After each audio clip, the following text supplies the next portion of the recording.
It's Sunday, October 19, 2025. I'm Anthony Davis. Welcome to the Weekend Show, our opportunity to dive deeper into the subjects of US politics, society, and culture that rarely get enough airtime on the corporate media. Stories that end up as a 10-second soundbite here form the basis of a 60-minute conversation in this safe space. And it's my pleasure to speak each week to some of the great thought leaders and change makers shaping the American experience. Today, we revisit three of our most compelling speakers from this series: Miles Taylor, Kat Abughazaleh, and Professor David Cay Johnston. You know, Donald has this bizarre mercantilist view of economics. He has an economics degree from an Ivy League school, but he knows nothing about economics. And Donald and I have talked a lot about economics in the last 4 decades. He has no clue, and he believes that if you impose a tariff, it means that China or India or Canada pays American taxes. No, it's effectively a retail sales tax on American consumers. It's also a scheme to allow domestic manufacturers to raise prices to just below the tariffed good and increase their profits, extracting more money from the vast majority of people and concentrating it in the hands of just a very few people. Donald doesn't know anything.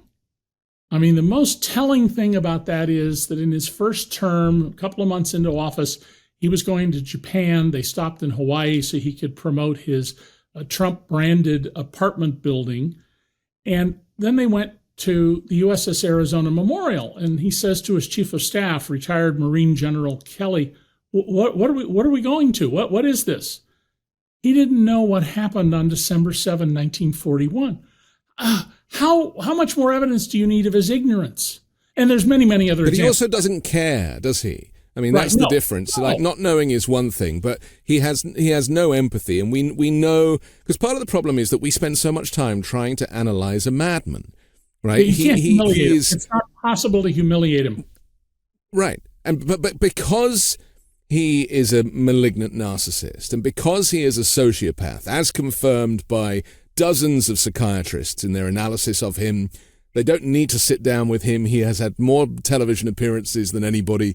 There is a very clear diagnosis there, and yet people like yourself and myself, we spend ages trying to kind of get to the bottom of this decision-making, which simply comes from a place of insanity. So with that, and racism. So with that, how do we move forward? How does anybody move forward? How do Democrats move forward when the enemy that they're fighting is as mad as a box of frogs? So you've hit upon, I think, the fundamental problem. The Democrats, up until now at least, have not figured out an effective strategy to deal with Donald Trump. But I would suggest there are several important things they can do. One of them is you don't compromise with him. Compromise doesn't work. You want to get a bill passed, it's got things that you like, but it's got stuff that's going to help Trump establish and consolidate his power so that he is the unquestionable, unchallengeable dictator. That's what he's working on. He is a dictator, but he isn't fully consolidated his power. You have to say, gee, I'm sorry, it's going to hurt some people I like, but I'm going to do everything I can to prevent this bill from becoming law. You have to draw a firm line in the sand. Secondly, you needed every opportunity to point out to people where Trump is being destructive, whether it's the satellite in the sky, burning food intended for poor people, the closing of rural hospitals, which has already begun, even though the cuts haven't started. Yes, in America, and not in any way give up. And I think you really need to push, especially with people who claim to be Christians. You need to push the child rapist part of this. And again, let me be clear, by the way, I don't have any solid proof that Donald Trump was having sex with 13-year-old girls. I have their testimony that they were forced to do this. And quoting Trump on things like, you should be glad you're losing your virginity to Donald Trump, not some incompetent 14-year-old boy. But let's see the evidence. And if the evidence shows, oh no, Donald Trump had nothing to do with any of this, then put it out there. The fact that they won't tells you otherwise. It's a need to be relentless, to recognize there's a fatigue factor that cuts into people over time, but don't compromise. And institutions need to stand up. When Trump went after Columbia University, which has a $13 billion endowment, said, I'm going to take $400 million from you. I believe the appropriate response to that, and if I'd been the president of Columbia, I would have said, well, Mr. Trump, we will see you in court. In the meantime, we're going to take the necessary funds from our endowment, and we're going to ask people to donate. And I know, because I was the first journalist in America to cover philanthropy as a nonprofits as a hard news beat 40 years ago, many, many top fundraisers. And I called a bunch of them and said, $400 million Columbia fighting Trump. And every one of them said they could raise that money in a handful of days. I called a multi-billionaire I texted a multi-billionaire that I know, and who could cover it all. And he said, I wouldn't cover it all. I wouldn't even cover a quarter of it because it looks like mine. But I would be able to, through people I know, raise the $400 million in a matter of days. Columbia knuckled under. And now we've seen these other institutions knuckle under. No, you can't do that. And I give a lot of talks to people. And in them, people say, well, what do we do? And I say, look, if you're not brave enough to stand at the front of the line, that's okay. Most people aren't. Don't expect that. Stand behind those people.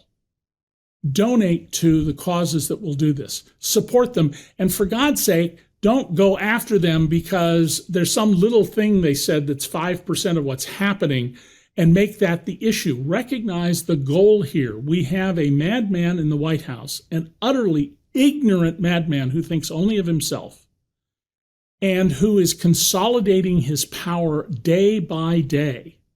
Stick with the fundamental important message. Now, we can still get out of this. We don't have to become a dictatorship that endures, but we can't. I mean, it's not at this point at all uncertain, and I'm less optimistic today than I was when you and I spoke at the beginning of this year, but there's no reason to give up hope. And don't be cynical. Nothing helps Donald Trump more than people saying, well, all the politicians are corrupt.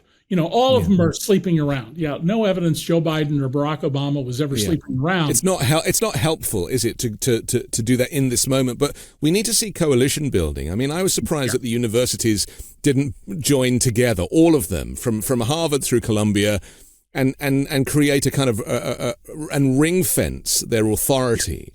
Is there rivalry between universities? I mean, is that the reason why they didn't do that? No, I think the reason has to do with their boards of trustees, who are almost always very wealthy people. Usually there's, like one student representative from previous classes, things like that.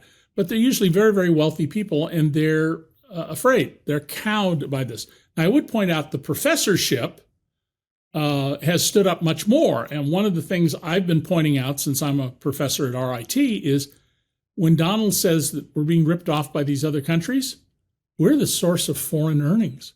My students who come from overseas, they pay 100% of the tuition. We don't give discounts for that. I had a child who wanted to go to law school in Canada. I had to pay 100% of the Canadian tuition. But he's asked for the lists of these people so he can deport them.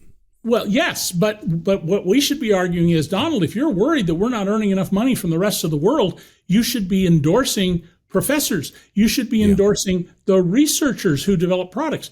Now, Russell Vogt, who was the principal person behind Project 2025, which is where all of this destruction of the government is going on, he just went after the NIH. He says, well, all they're doing is woke stuff.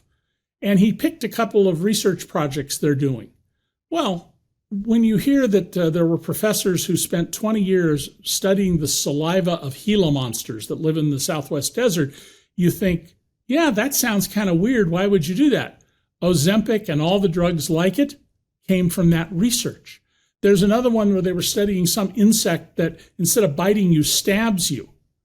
What's going on there? Eventually, what they've done now is they don't have them on the market yet, but they found out, oh, here's a painkiller that's not addictive. It's not an opioid, but it's highly effective. That's what basic research is. And here's the killer fact for those people to whom facts mean something. More than half of the growth in the GDP in America per capita, per person, since 1948, the year I was born, is because of taxpayer investments in what's called basic science. That was I was just describing. There's no commercial application. You're trying to figure something out. Then people go, oh, we can make a product and make a fortune off of it.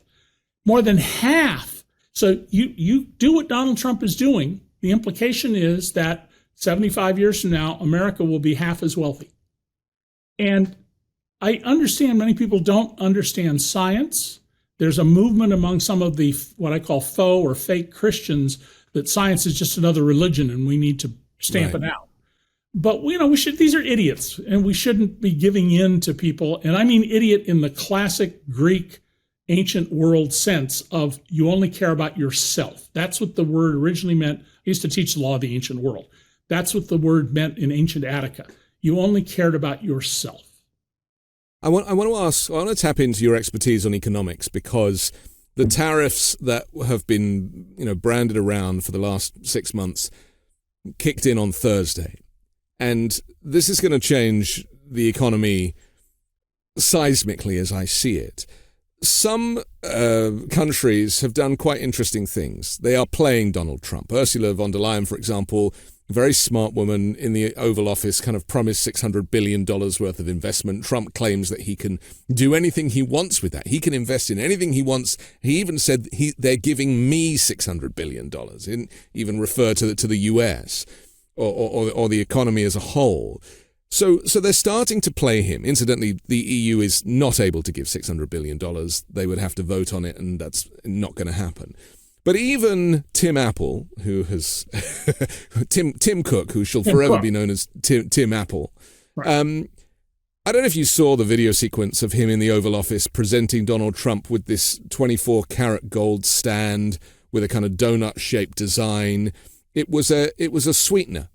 And Tim Apple, I've got to stop saying that. Tim Cook I've met Tim Cook. He's a fantastic individual, but he's a gay man. I'm sure he absolutely hates Trump and all of the policies that he stands for, although he would never say that out loud for the sake of his shareholders. But he played this game like foreign dignitaries giving gifts to kings or queens. He came in with this box and he set it up on the Resolute desk, and it was awful. Like I could see his whole soul kind of imploding as he had to do it. This is happening often. Gifts from businesses or foreign nations, or fake deals that are announced so that Trump has something to show and be proud of. So in his first term, Anthony, Donald announced ExxonMobil was going to make a $25 billion capital investment because of him. So Correct. I went to their filings with the Securities and Exchange Commission, and lo and behold, they had previously announced and had already planned $25 billion. And if you looked at the previous 4 or 5 years of investment, there was no change whatsoever. This is Donald creating his own reality.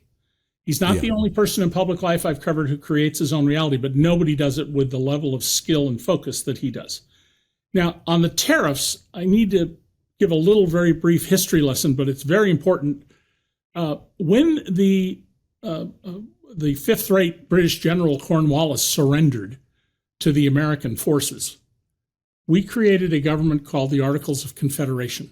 It had no president. It had no power to tax. It had no power to regulate business. And it required unanimous consent and everything. Surprise, surprise, it didn't work. And so a meeting to handle a dispute over moving sandbars in the Delaware River, which separates New Jersey and Pennsylvania, turned into writing the U.S. Constitution. And that Constitution gave us a president, but the reason we did it was 2 things. It gave our government the power to tax us. Totally contrary to what Americans thought. Tax is terrible, horrible thing. 4-letter word spelled in 3 letters. And the power to regulate business. Under the U.S. Constitution, only Congress can impose tariffs, except for a very narrow emergency area that Congress has given to presidents, and which has been basically unexercised because it's so minor. What Trump is negotiating are deals, if there actually are deals. We have yet to see one of them in writing. But he has no authority to do this. So anybody who's paying a tariff is going to do so along with a claim to get the money back. So it's the importer who originally pays the tax. So BMW doesn't pay it. It's the company that imports the BMW, which may be an arm of BMW. It may be an American company on its own. And they're all going to seek to get this back. Tariffs have a secondary and very important effect. Imagine you own Anthony Davis cars, and you sell cars made in Michigan out the door for $10,000 each wholesale, and you make a $1,000 profit. Trump puts a 60% tariff on Chinese cars. I don't know of any Chinese car right now sold in the U.S. You're not going to continue to sell cars for $10,000 because the Chinese competing car is $16,000. You're going to raise your price to $15,000. That means you're going to make a profit now of $6,000 a car, not $1,000, but $6,000. And even if you can only sell half as many cars because they're too expensive for people to buy, you're going to make $3,000 compared to the one you were making. You're going to triple your profits. This is a scheme to take money out of the pockets of ordinary people and redistribute them. That's what I wrote a best-selling series on how the American economy really works early in this century. Perfectly legal, taxes, free lunch subsidies, the fine print suppressing competition, all still in print, by the way, after years. And those books explain how money is quietly siphoned out of the pockets of ordinary people and sent to the top. Well, after my books came out, not inspired by my books, I don't believe, but after it came out, the RAND Corporation, the think tank that the Air Force and the federal government started and Boeing Corporation started in 1948, did a study. Well, how much money's been redistributed upward? Because everybody thinks, we're being taxed to give money to the poor. We have a minimal welfare state in this country. $50 trillion in about 45 years. If the bottom 99% of Americans had $1 trillion a year more for a half century, we wouldn't have all these people who are desperate. You wouldn't see people driving beater cars that don't belong on the road. You wouldn't see people in horrible debt and terrified. They're what's called in America ALICE, asset limited, income constrained, employed. So you work, you don't make enough money to get by, and you don't have any savings. To escape poverty, according to the ALICE measure developed by a charity group called United Way, in metropolitan areas of the East Coast and the West Coast and the few in the Midwest like Chicago, a couple with no children needs to make about $80,000 a year, and a couple with children who need childcare needs to make over $90,000 a year. That's to escape poverty. Yet half of American households get by on about $60,000 or less. And so Donald Trump is engaged in a scheme that is designed by the people who are pushing this stuff on him to extract more money from ordinary people and redistribute it to people who have more money than they can ever make any use of. Jeremy Bentham taught us, and John Mill, and not quite Adam Smith, he hadn't gotten to that point, but marginal utility. I tell my students, imagine it's the last day of the year, and you have to prove to the government after the year ends where your last dollar came from under penalty of death. Well, if you work at some job 40 or 60 hours a week and it's only your salary, that's not a problem. What if you're a billionaire? You're going to die because you can't prove which dollar came last. And there are literally people who on the last day of the year have to say to themselves, well, I can eat dinner or I can take the bus to go home. Which am I going to do? Because I don't have any money. And we're measuring our society under Donald Trump by how many billionaires and centimillionaires we have, not by how is the average typical American doing. And they don't care. It's very clear. But you've touched on something that I think is really important. I mean, I've been peddling a theory that they actually want people to die. I think that's true. There is this desire by taking away these either essential services or the support network or vaccines for pandemics or even the flu, that they know they might look at the chart on flu and go, okay, this many people die, invariably they are poor, and so therefore we are going to shut down the free flu vaccine. Is it as macabre as that? It is exactly that macabre. There are videos out there of prominent politicians on the right saying about all the deaths from COVID, which, remember, in America, more than 1 million people died more than we needed if we'd followed the science. That's just culling the herd. People were going to die anyway, and now we don't have to spend all that money on them. About 25 years ago, and I encourage you to get and put on your air the video of this, a congressman, an obnoxious guy, a lawyer from Florida, Democrat named Alan Grayson, said, here's the Republican health care plan. If you get sick, die quickly or die soon. And he was, I think he was formally censured by Congress for saying that. He certainly was criticized heavily. But you know what? He was right. It was exactly right.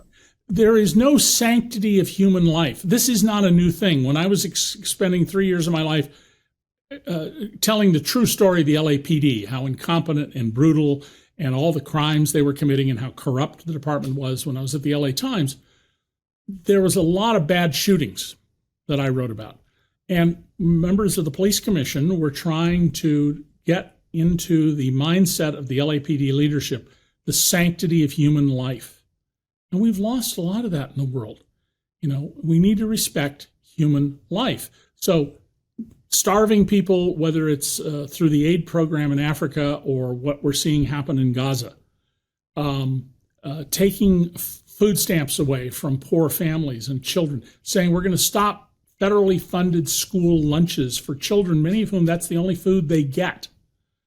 That is simply an utter disregard for human life, and that it's people in many cases who call themselves Christians who say that is appalling. And so one of the things I've also done in some of my talks is I've called on people who are actual Christians, who try to live a life of caring for other people and sacrifice, said you need to call these people out. You need to say you're not Christians. But that is starting to happen, isn't it? And we're seeing it at town halls, especially with a Republican audience calling out their elected representative. My question, though, really, and I suppose there's a good place to finish, is that if you are starting to recognize, if you voted for Trump, and, we've seen this from the Latino community, for example, so many votes for Donald Trump and their family are being deported and they're staying home and not going to work for fear of being abducted and sent to a country they've never even been to. So I hope and I pray that community is starting to see where they went wrong with their vote. Some of the Christians who voted for Trump because he was their Messiah are starting to see that everything that he is doing is so fundamentally anti-Christian. But what about regular Republicans, fiscal conservatives maybe, who see that tariffs are a lie and that they are designed to enrich Trump and his wealthy friends, but for everybody else they're going to carry the can for these costs? And obviously there was that horrific bill that we haven't spoken about yet that basically enshrined this into law. That this kind of stealing from the poor and giving it to the rich, the kind of reverse Robin Hood scheme. That people will actually vote against Donald Trump and the people that support and represent him. Do you think that actual shift will happen? Yeah. Trump has demanded every state provide certification for their election results to the federal government, which appears to all be part of a scheme to rig the election. And remember, every time Donald Trump loses, he didn't get nominated for an Emmy for his TV show. Well, the system's rigged. This is always his complaint, and it's nonsense. Right. It takes time to break people away. So up until April 1, we had good job growth. The Biden effects that created more jobs than all the Republicans since World War II in just 4 years. That's now stopped. Job growth in America is pretty much stopped. I won't be shocked if we end up in a month or three having negative job growth. The costs of goods are not going down. Donald promised he was going to lower drug prices by 1,500%, which is mathematically impossible. That's right, and eggs by 400%. Right, yeah. And 90% of the generic drugs in the United States come from India, so they're now going to cost more. But it takes time for these things to filter through the economy. But you're going to see more and more people as Trump's incompetence and the appointment of all these incompetent people affect him.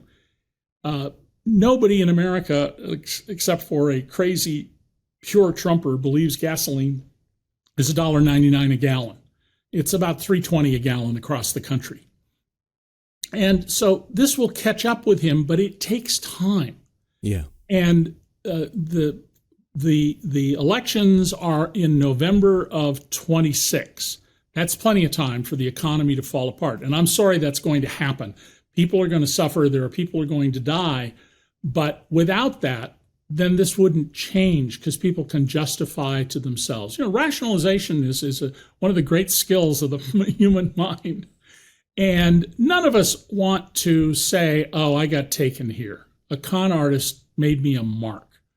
It's embarrassing. I mean, we periodically will have a story, about some husband or wife who lost all their money in a Nigerian prince scam, and the retirement comes, and then the person kills themselves, or sometimes they kill themselves and their spouse because they can't address it. We're going to have to go through some terrible pain for this.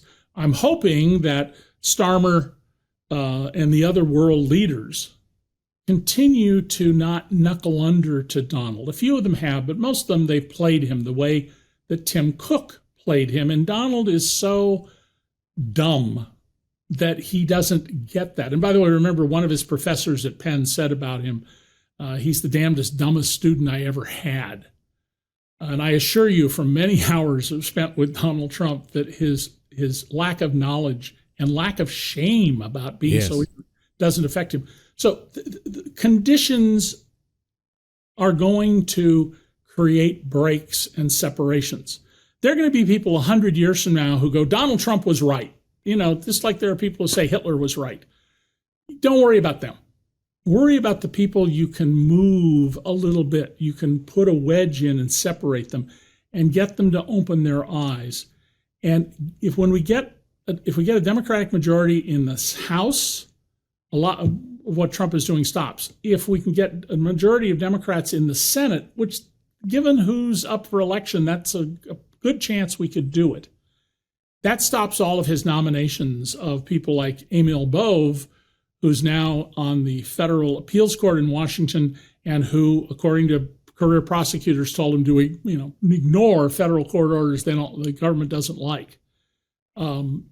We can stop that. We don't have enough to impeach people and remove them. It would take 67 senators, 2/3 to do that. But people, don't lose heart.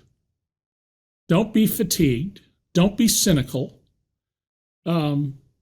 Focus on the places you can change, not the things you can't change or do anything about.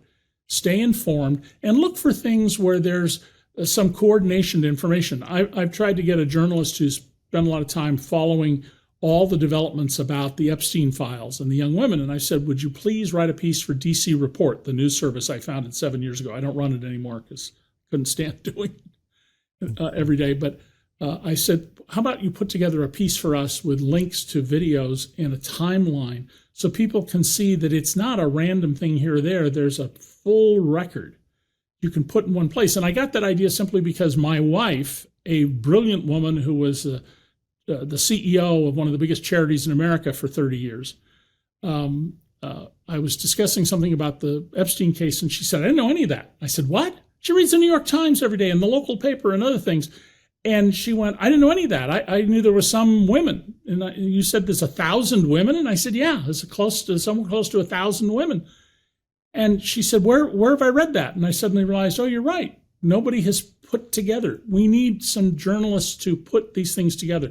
And lots of journalists are doing great work.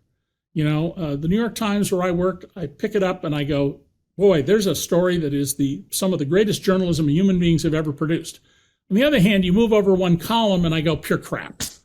This reporter can write a good story, but they don't know what the hell they're writing about. That's so be skeptical of the journalism you read, but don't reject it. Just read it with a grain of salt, pay attention, recognize there's huge skill differences and understanding of the world differences among journalists. I urge Americans a lot to read The Guardian, which is just again and again and again, along with the Wall Street Journal and the Miami Herald, done great work on a number of issues about Trump, as well as the New York Times and the Washington Post. But this didn't happen in a day. the conditions that allowed Donald Trump to arise that are explained in my books I mentioned earlier on the economy, Perfectly Legal, Free Lunch, and the Fine Print, that took place over 50 years. You're not going to fix this overnight. And when Donald Trump is gone, assuming we succeed and we get rid of him, that is not the end of the story. We have to go back and fix the Constitution. Large parts of the Constitution are unenforceable because no one has standing to enforce them. We've got to go and fix those provisions, and we have to recognize that people who want to get power to abuse it and people who are decent and want to make the society better, there will always be a tension. There will always be people in both of those groups. That is the human condition. 10,000 years from now, there will be issues like this because that's who we are as a species.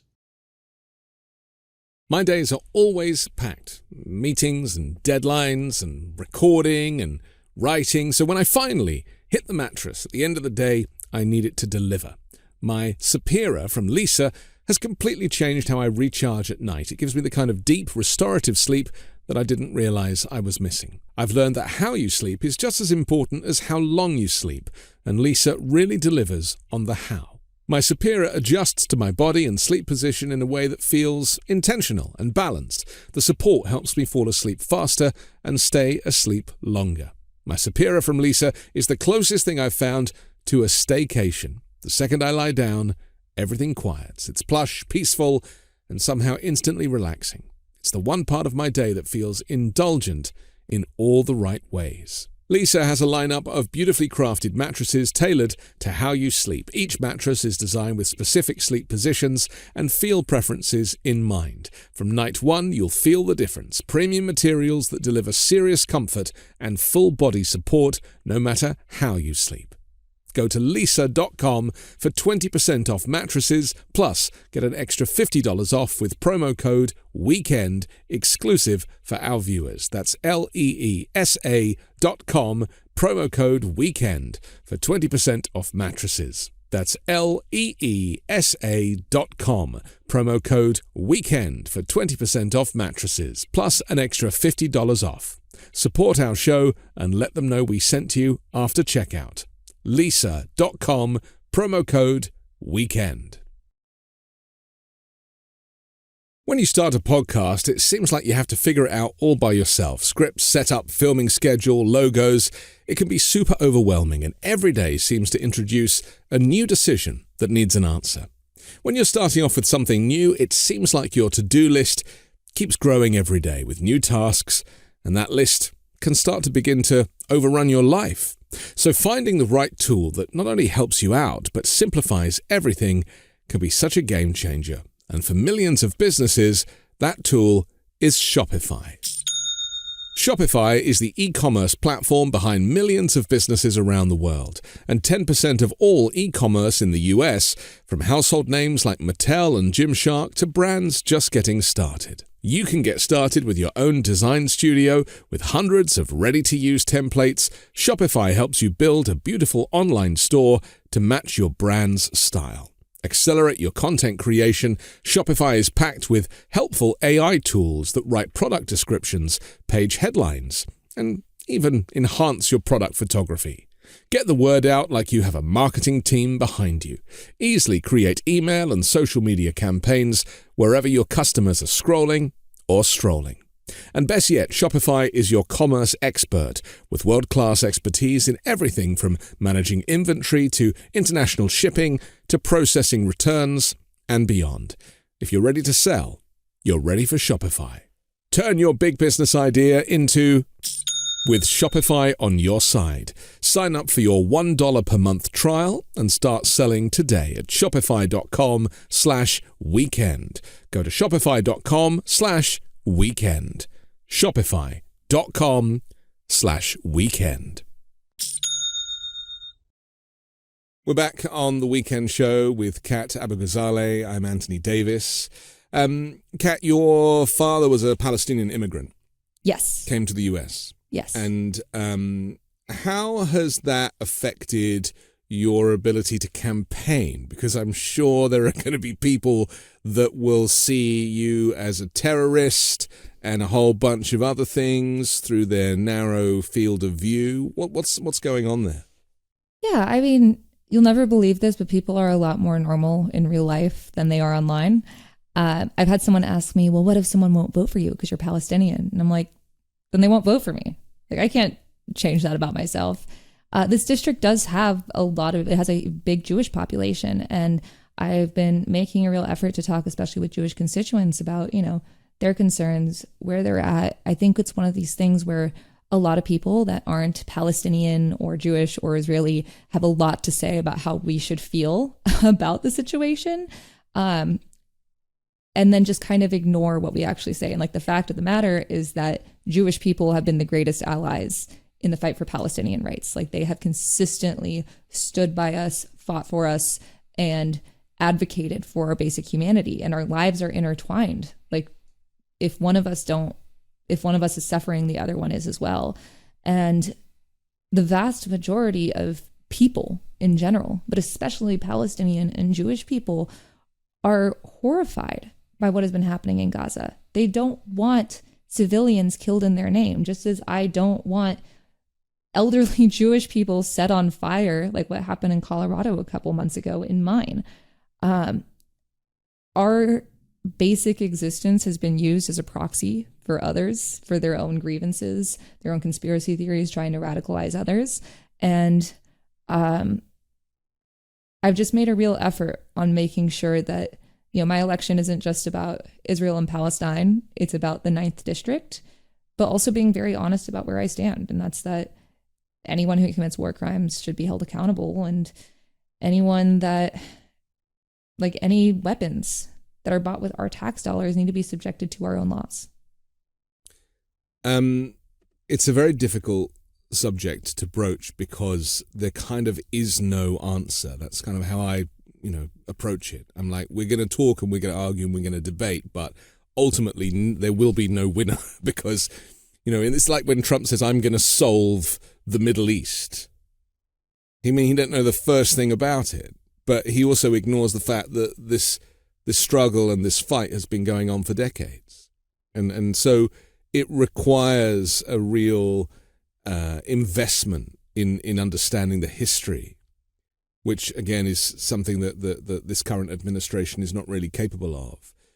Just on Ukraine for a second, Trump has got round sending weapons now that he's not in love with Putin this week by saying that the Europeans can buy American weapons and they can send them. And then that kind of appeases his base, but still means that Ukraine are getting some of the support at least that they need.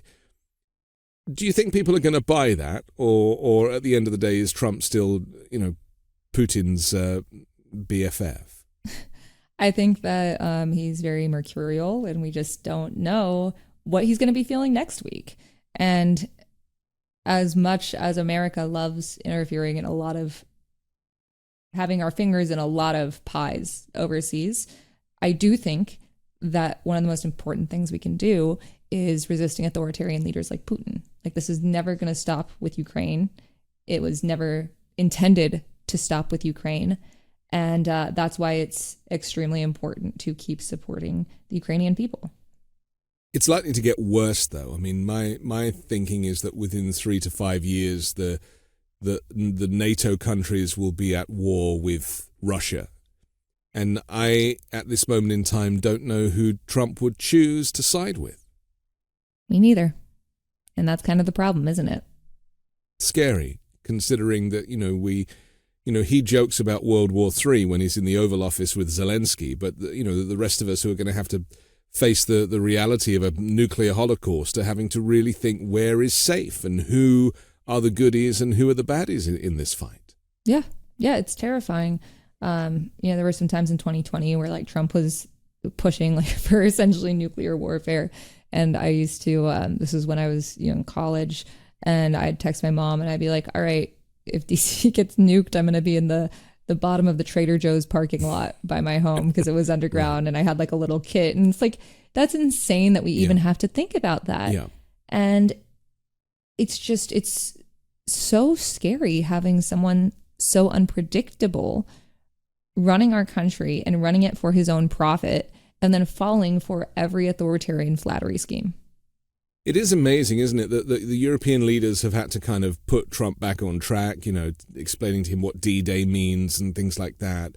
But also the people around Trump are having to kind of remind him. Marco Rubio, I guess, has to do an awful lot of this, and even DeSantis has done this a couple of times, where Trump has completely missed the point, that he is being manipulated by Vladimir Putin and Viktor Orban and any of these characters that Trump claims he has a friendship with because they take his phone calls.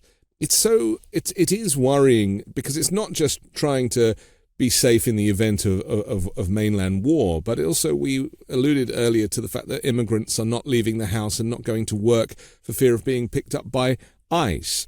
Trump has also already crossed the Rubicon by turning the US military on American citizens. This is the authoritarianism that you describe. This is the reality. We're not in threat of authoritarianism. We have already arrived. The dictatorship is pretty much complete, isn't it? Yeah, absolutely. This is why it's so important for Democrats to put up opposition. I have made this argument, and I've heard from some, like, why do you keep, bagging on Democrats? And it's not about bagging on them. It's that you are the only opposition we have right now. It is more important than ever to not normalize it. We've seen in every authoritarian regime that they thrive when, especially in the early stages of consolidating power, the opposition does not put up an actual fight. And the thing is, with fascists, they're weak. That's why they want people to think that they're strong, with all these strongman tactics, trying to scare people, trying to terrify them into doing nothing. I was on MSNBC a couple of weeks ago, right when the first LA protests started, and someone asked me, well, should people be protesting? Because what if Trump escalates? And I was saying, escalate where? Where do we go from deploying our military against U.S. citizens? And so it's really important when fascist regimes start to make sure that leaders are not normalizing it. They don't go after Nancy Pelosi and AOC first. They might in their rhetoric, but not in action. They deport 238 men to a concentration camp overseas without any real reason, without any due process. They attack people that are just walking home. They fire people from their jobs and make sure that they don't have health care, that they can't access SNAP benefits. This is what they do. And so it is so important to call their bluff. We saw this when Senator Van Hollen went down to El Salvador to get his constituent back home. They fold. When Elon Musk brought his army of teenage Nazis to the Treasury Department, every Democrat should have been arm in arm in front of every entrance and every exit and said, you're going to have to drag us away. And they would either have to risk a spectacle that would piss a lot of people off or back down. A lot of people have asked me, like, am I the crazy one here? Am I the crazy one for thinking this is all awful? And no, you're not. But that's why you need leaders to say that. You don't need compromise. Compromise is not getting your hand cut off and being grateful they left you your pinky. You need to stand for what you believe. You need to stand for people. And if you have any sort of influence, any power, any platform, you need to use that for good. It's now or never, really, isn't it? I mean, if not now, then when? Like, people were like, well, this isn't the right time to launch a primary challenge because the Democratic Party needs to be together. And I'm like, when would be a better time? When would that be? Right. Because I don't think it's ever. And truly, it is so comforting to think that there is some dream representative in every district that's going to come in and run for office. But guess what? That person is you. We are what we've got. Life is not a movie, and we have to fight while we can. Fascism is antithetical to the human condition. It never lasts, but we need to make sure the fewest number of people get hurt in the meantime. People need leadership, though, don't they? There is this desire to be led. That's how humanity works. We are tribal by nature. I would have liked Kamala Harris, after she'd had a couple of weeks in Hawaii on vacation or wherever, to come straight back into it if she had the energy for it. Because if she didn't, drink a Red Bull. I mean, I wouldn't deny anybody a vacation after that schedule, but the reality is people were waiting for her or somebody. Tim Walz did a bit of it, but in this moment, in this power vacuum, Gavin Newsom has been pretty good, stepping up, presenting himself as a future presidential candidate. He certainly looks the part. But he's still talking with people like Charlie Kirk, and that's a problem. And I think maybe he would say he regrets that. I hope so. You're right in saying that they fold. I noticed the troops are being removed from California now. 5,000 troops were sent to California. Half of them are being withdrawn this week. With authoritarians, they, as you say, they push first and they'll see how far they can get. But, so much of this playbook is in the document of Project 2025, as Harris says. I can't believe they wrote this stuff down. And so this week we've seen CBS cancel The Late Show with Stephen Colbert. I mean, that is really, all this stuff comes as no surprise to me. This was in the Project 2025 document. Yeah. Shutting down all popular culture, the arts. This is part of their process. How did you feel when you heard that? Because, there are darker forces at work here, aren't there? I was disgusted. We see this with some universities right now, this feeling like with Columbia, this feeling that like, well, if we do what he says, then, then it's over and then we're protected. No, he's going to keep pushing. It's never going to be good enough. And you might not be on the chopping block right now, but guess what? You're next. Maybe not the next time, but the one after that. I am very proud of my former employer, Media Matters. Elon Musk sued them for reporting, and it has been over a year now, like a year and a half, I think, since this whole saga started, and they haven't backed down. And they have a lot less money than some of these universities and some of these organizations do.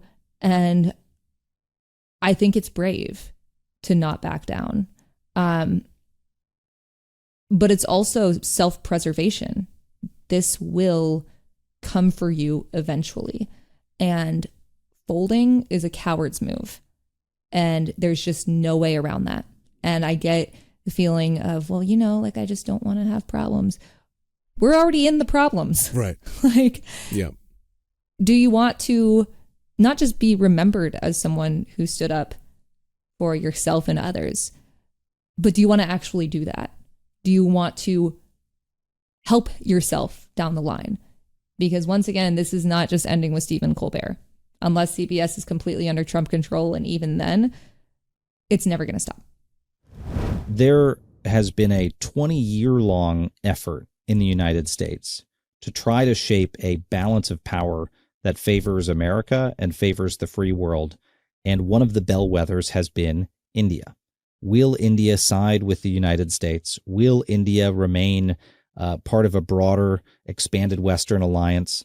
And I think that question has now been answered, is we lost that. We squandered it in a very short period of time because Donald Trump drove that bellwether nation, that extraordinary country, into the arms of our adversaries. And you saw that in the photo op with Xi and Putin, wrapping their arms around Modi and showing that this is their new pal. And that, to me, more than almost anything we've seen on the world stage, really sums up what has happened. Is Donald Trump has created a real realignment of the global political order that disfavors freedom and that disfavors the United States of America.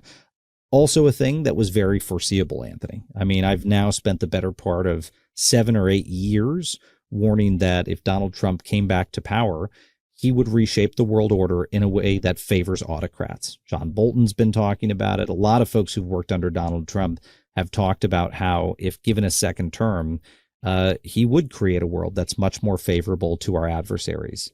And he's doing that. And we're seeing that play out in real time. And that has very real implications for all sorts of things that affect everyday Americans' lives. I mean, usually geopolitics feels so removed from the person in Ohio or Oregon who's watching the news.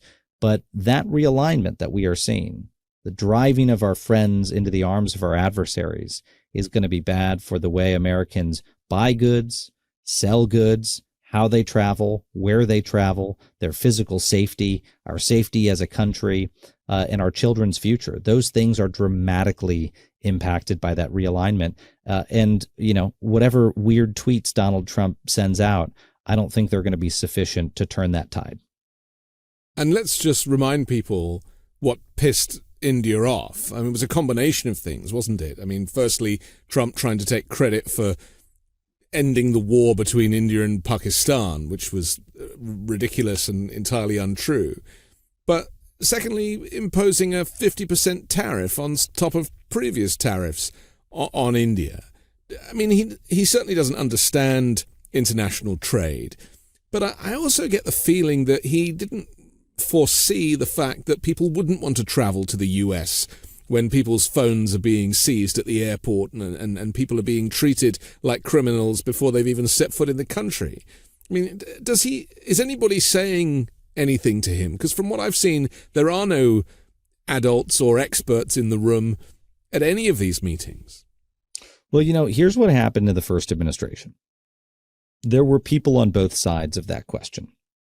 There were people who were intense nativists who wanted to literally close America's borders, not just to illegal immigration, but to legal immigration.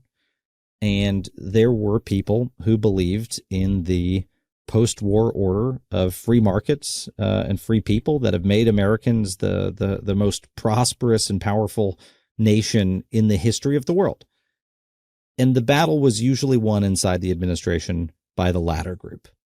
So think the Steve Mnuchins of the world versus the Stephen Millers of the world in those debates. But now we have an administration that's now largely populated by those nativists who are more than happy to see tourism numbers go down in the United States, legal and illegal immigration go down in the United States. They don't mind that people are self-selecting out of this country and moving out.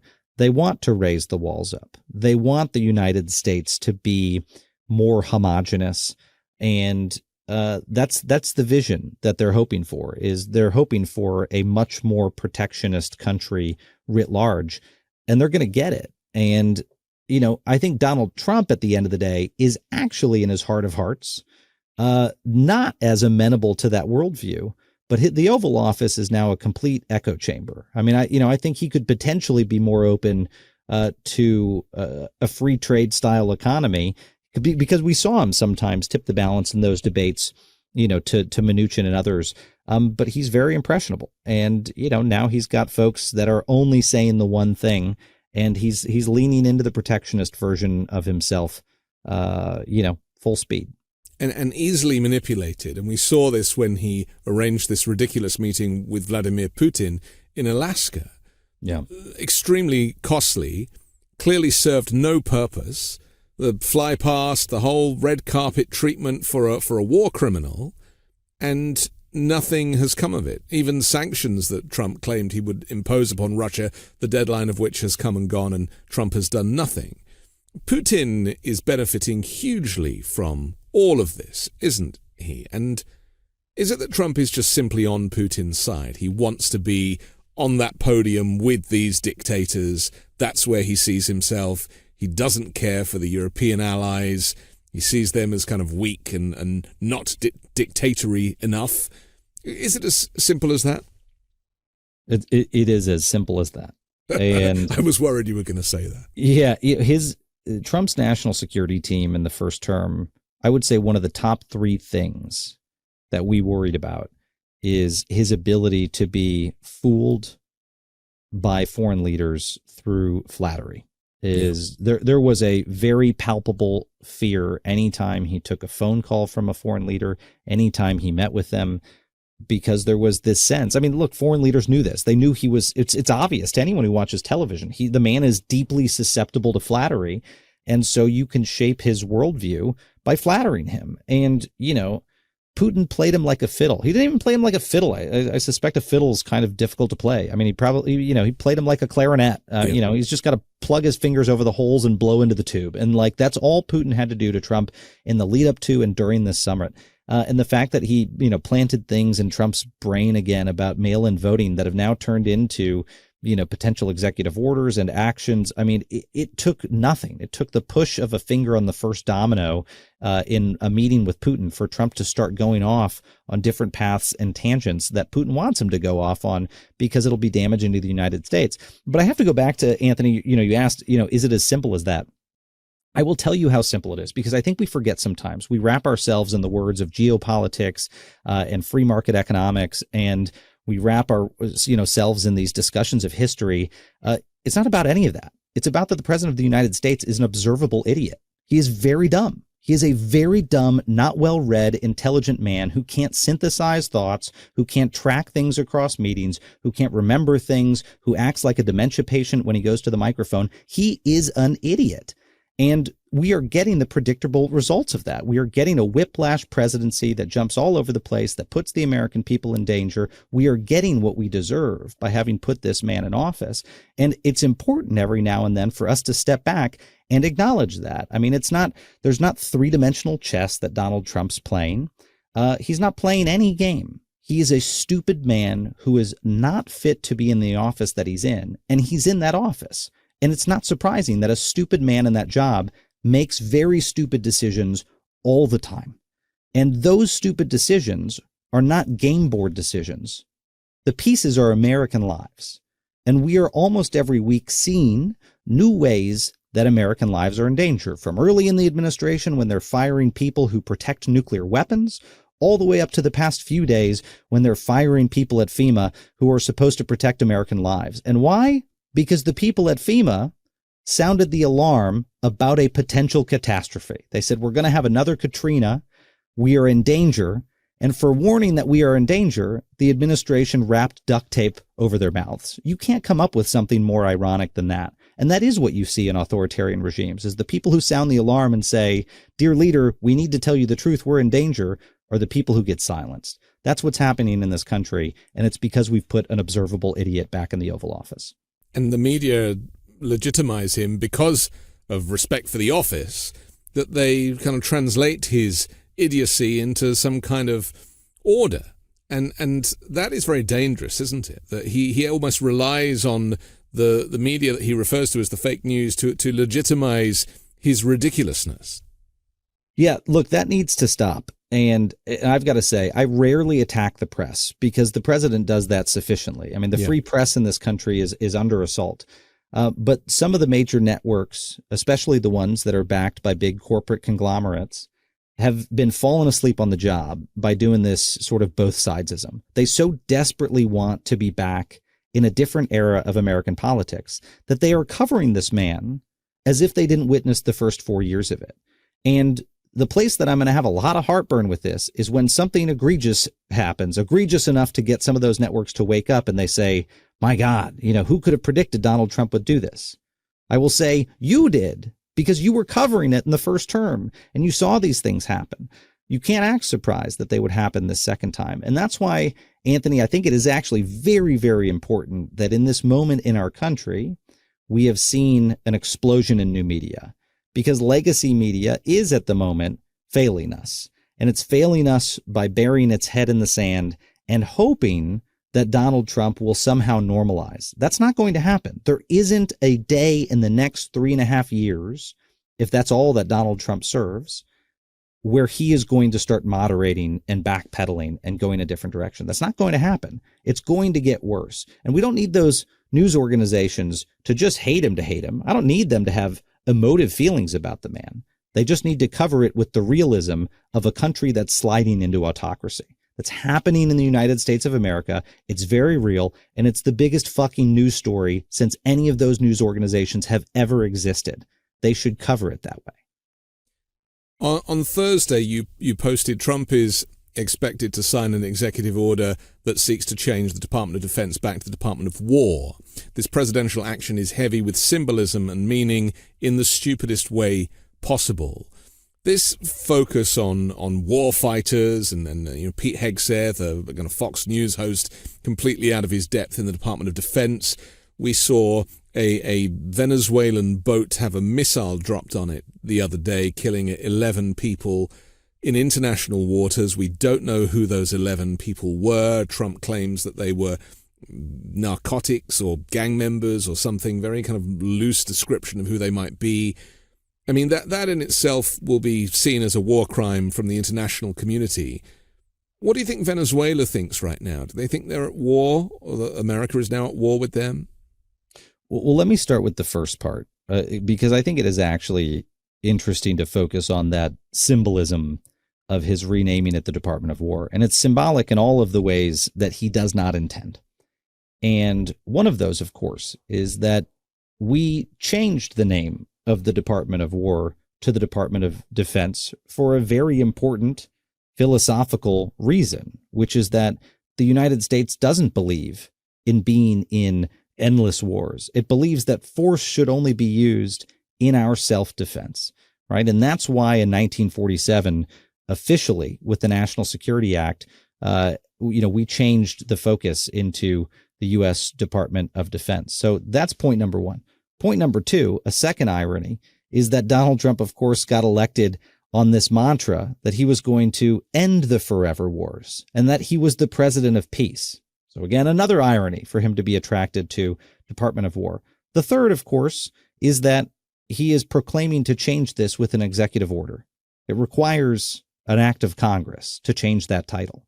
All of these three things combined, these three ironies, sort of unintentionally reveal Donald Trump's autocratic tendencies. He's trying to unilaterally change the name of a department whose name was supposed to reflect American values, and to beat his chest in a war-fighting posture in a way that contradicts his own campaign mantras. And I don't think he sees any of that irony. But Anthony, you point to the very real effects of this mentality, because it's not just about the name that's outside the building. It's about the mentality of the guy who wants to change something to the Department of War. And we are seeing Donald Trump enter into one of the phases I had predicted, which is misusing the United States military to do things that are against international law, to engage in things that are definitionally war crimes. And I believe we saw that this past week. There was a boat that left Venezuela in the Caribbean that allegedly had 11 drug smugglers on it, and the administration launched a missile strike and blew up that boat and incinerated all 11 people on board. Now, you don't need to have any sympathy for drug smugglers coming out of Venezuela who are trying to poison American streets with drugs. But you can hold two thoughts in your head at the same time, which is that we should go after those criminals, but we probably shouldn't murder them if we have the opportunity to arrest them. Why? Well, that's what we do in the United States, is you use appropriate force. So if there's a drug dealer down the block from you, well, you call the police on him, and maybe the police go arrest him. What the police don't do is surround his house, pour kerosene around the outside, light it on fire, and burn everyone inside alive. Why? Because that would be illegal. That would be overreach. That would be unlawful use of force. We saw that happen with this boat in Venezuela, and I will tell you very simply why it happened. Because this started in the first Trump administration, when he and his team wanted to be able to blow up boats of foreigners using the United States military. And what did we tell him? No, you cannot do that. It would be a violation of international law. You can't find a boat of unarmed people and just blow them out of the sky. But the president wanted that image. He wanted the optic of being able to just blow boats up to say, don't mess with me. And he's apparently gotten that. What's even more disturbing to me is I saw Marco Rubio, a man who used to believe in the rule of law, who's Secretary of State, tout this legal strike on social media, even though clearly he as well knew that this was not a lawful strike. I've not seen any reporting that anyone on this boat was armed. I've not seen any reporting that the people on the boat represented a threat to U.S. forces, represented a threat to the United States, or represented a threat to any civilians. Certainly the drugs would have. But Anthony, let me tell you, having overseen dozens of these operations, what you would normally do in this circumstance, if you had intelligence that a boat with 11 people was carrying drugs, you know what you do?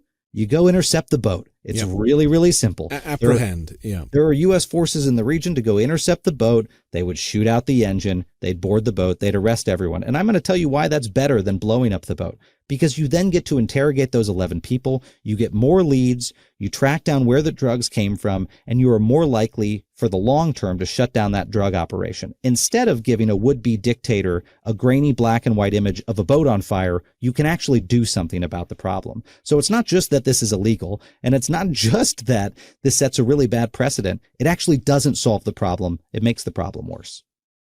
Finally, Miles, the theme for a lot of the things that we have been talking, it seems, if you think critically about Trump and his policies, is a kind of white supremacy.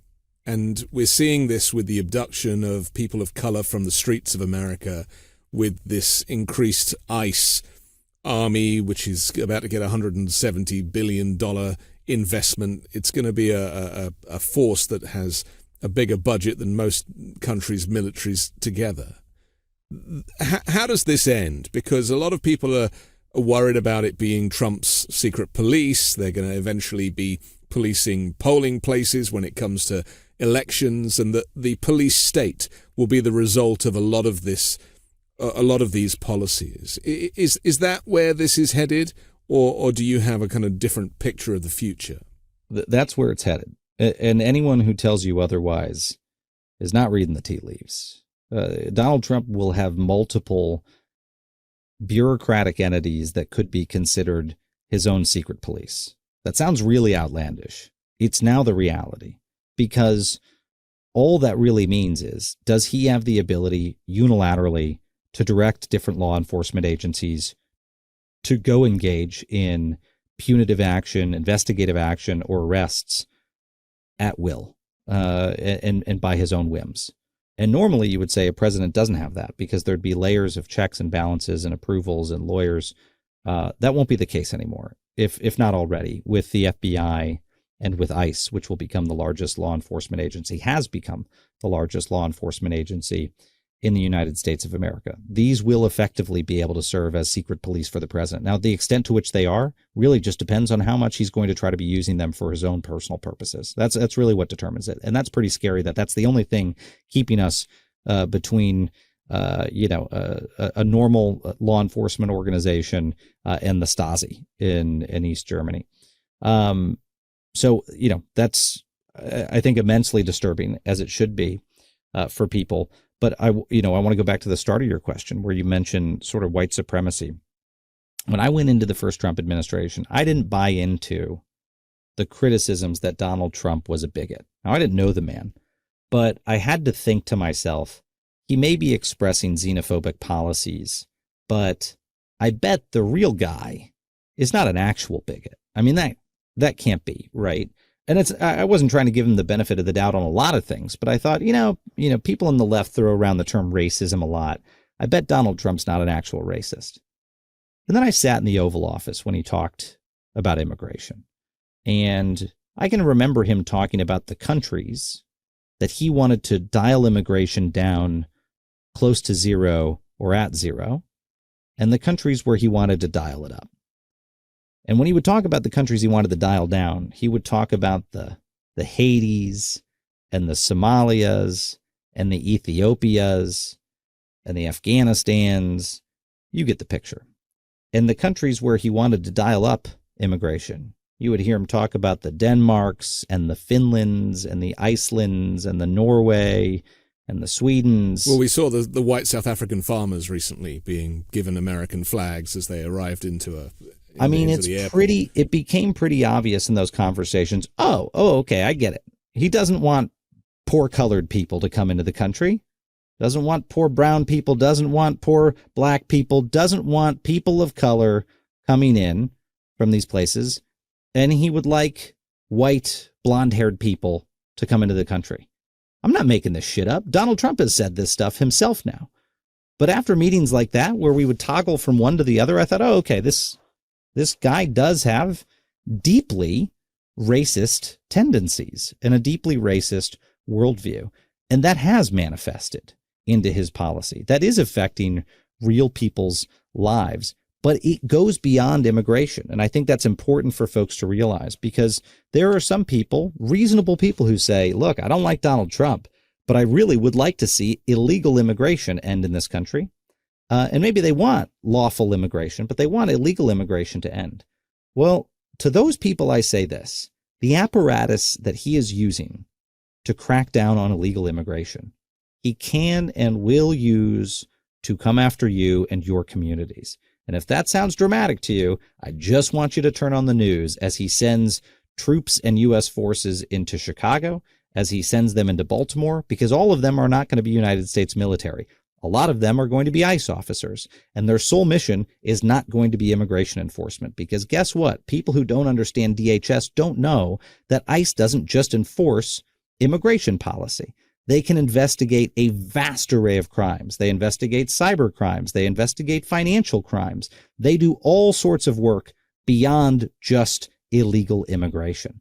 So this largest law enforcement agency in the United States, that's now basically directly accountable to the president and the president only, has the ability to come investigate you, Americans, and will come to your city, and you will see these agents doing things beyond just arresting and deporting illegal immigrants. That's why we do need to be worried about, turning ICE into this super organization. It's hard, isn't it, for us to kind of find an optimistic note here. But I think the message that I'm getting from you, and it's certainly one that I try to push too, is that people need to wake up, and this is not a drill. And that, we look at history, and you've, referenced the Stasi and Nazi Germany several times, and that it can happen here. It can happen here. It is happening here. And I will give you one note of optimism, which is this. I say a lot to folks that I consider myself an optimistic fatalist. And what do I mean by that? Well, the fatalism is my belief that nature destroys everything it creates. It does. It will destroy Anthony and Miles and this republic and Earth. Nature does that. It's inevitable. But nature also creates everything it creates is from something it has destroyed. Okay, why am I waxing philosophical like that? Because it wasn't that long ago that our founders, who aren't terribly different from anyone listening or from me or Anthony, they were flesh and blood people who'd read a certain set of books and took on some radical opinions. It wasn't that long ago that they decided they needed to do something quite radical and go create a new country. Now, I'm not saying right now we all need to secede from the United States, but what I am saying is we are in a moment where we need non-traditional thinking, because there may come a day where things are looking so bad in the United States that we want to avoid violence, that we want to avoid the total devolution into an autocracy. And we may need to consider how to reconstitute our republic. And I hope that that just means at some point in our future, a new constitutional convention, where as Americans, we're coming back together and saying, hey, we need to renegotiate the civic compact because things got really, really bad. But it may not be that. But there needs to be real conversations about how to avoid that slide, because Americans, whether they're Republicans or Democrats or independents, don't want to live in a despotism. So we need to think about how to get out of that. And the traditional Washington press release put out the talking points in the tweet. That's not going to save us from a despotism. So, but look, the optimism there is it's in our control. We have the ability to do that. And if it gets really bad, no, the answer is not just we get thrown into a second civil war. There are a lot of off-ramps. History shows us there are a lot of off-ramps, and we have the ability to create something new or to resuscitate our republic on the back end of this. Okay, we have to finish, but for now, Miles Taylor, thanks for joining The Weekend Show. Thanks, Anthony. I'm Anthony Davis. Don't forget to support me and independent journalism at patreon.com/5 Minute News or by joining the 5 Minute News YouTube channel. And I'll come back next Sunday with a brand new special guest and more factual news to discuss on the 5 Minute News Weekend Show with Midas Touch.